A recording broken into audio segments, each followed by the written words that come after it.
जीतन राम मांझी जी जो केंद्र सरकार के मंत्री हैं, उनको तो लगा कि किसी तरह से इस मामले को डाइवर्ट कर दिया जाए, तो जातीय दंगा फैलाने की दृष्टि से एक खास उद्देश्य से उन्होंने यादव जाति का नाम लिया, राजद को बदनाम करने के लिए लिया है। मैं पूछना चाहता हूं मांझी जी, अब तो आप दिल्ली के गद्दी पर बैठे हैं, जो चाहिए वहां से कर लीजिए हैं? और इस तरह का बयान देते हैं, क्यों नहीं बातचीत पर्चा दिलाया आपको?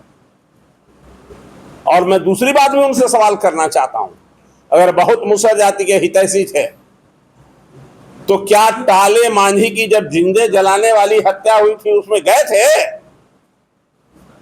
नहीं गए थे। क्यों नहीं गए? इसका भी जवाब उनको देना चाहिए। इसी नवादा जिला की घटना है, अफसर ये वारसलीगंज के, लेकिन वहां नहीं गए।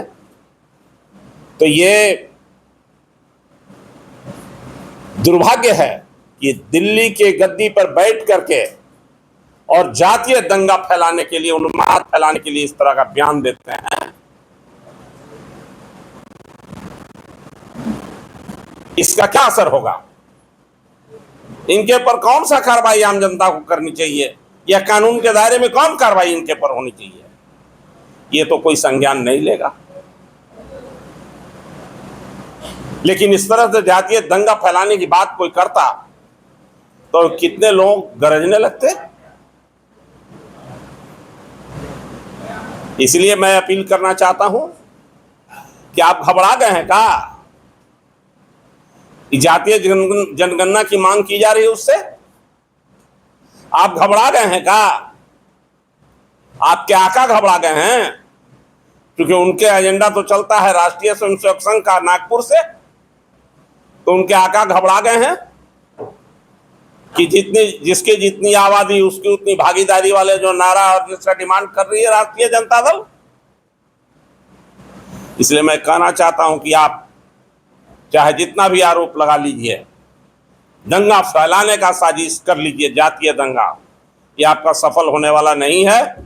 और जिला प्रशासन बोल रहा है कि इसमें कोई यादव नहीं है, पुलिस प्रशासन, और वो कहते हैं 12 जो अरेस्ट हुआ उसमें 9 को यादव अरेस्ट हुआ। कमाल है भाई।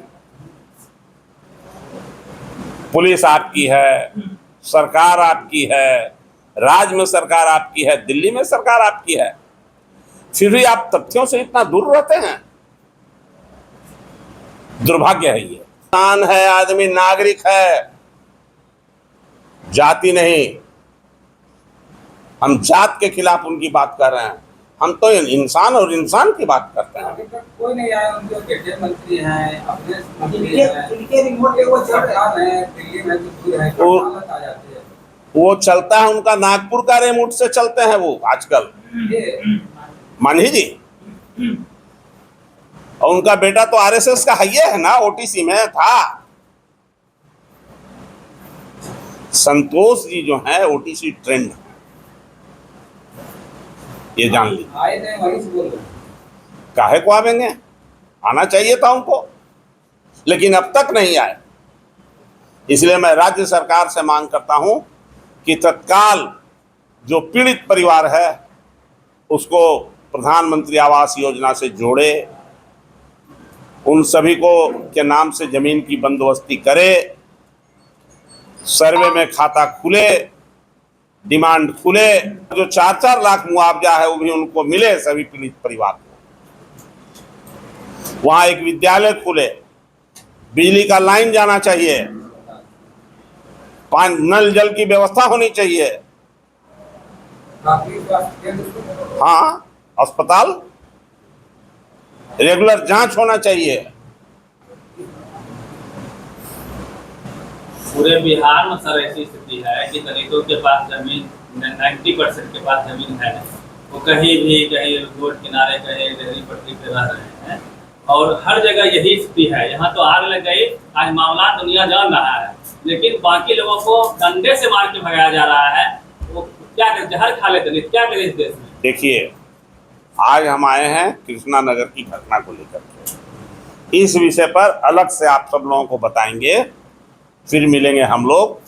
ये लेकिन एक बात आपका दम है आपके सवाल में कि बिहार सरकार स्मार्ट सिटी के नाम में एक नहीं हजारों हजार दलित परिवार के लोगों को उजाड़ने का काम किया है, जिनका रोजी रोटी चला गया, जिनका घर द्वार चला गया, सब हो गया है।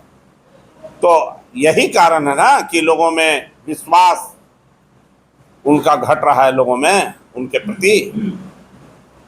कहते कुछ हैं, करते कुछ हैं। दलित, पिछड़े, कमजोर वर्ग को उजाड़ने का काम कर रहे हैं। हमसे मांग भी कर देते हैं, चाहे नहर पर रह रहा हो, पानी पर रह रहा हो, स्टेशन किनारे रह रहा हो, कहीं भी कोई गरीब आदमी भूमिहीन गरीबहीन रह रहा है, हाँ वही पानी पोखर का रह रहा है, उन सभी को उजाड़ने के पहले उनके रहने की व्यवस्था करे, उनका सेटलमेंट करे और तब वहां से उजाड़े।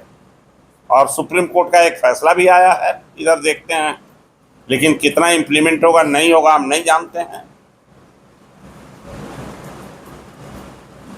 गरीब है, कमजोर है, इसलिए उजाड़ दो।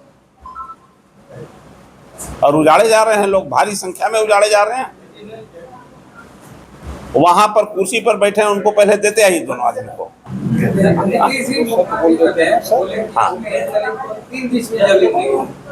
मांझी जी बने बोले 5 डिसमिल देंगे। 10 साल हो गए मांझी मुख्यमंत्री बने, तब से नीतीश सरकार के साथ ही हैं। 10 साल में नहीं दिलवा देते थे, घटने नहीं होता। आप तो दिल्ली में बैठे हैं, दिलवा तो दें।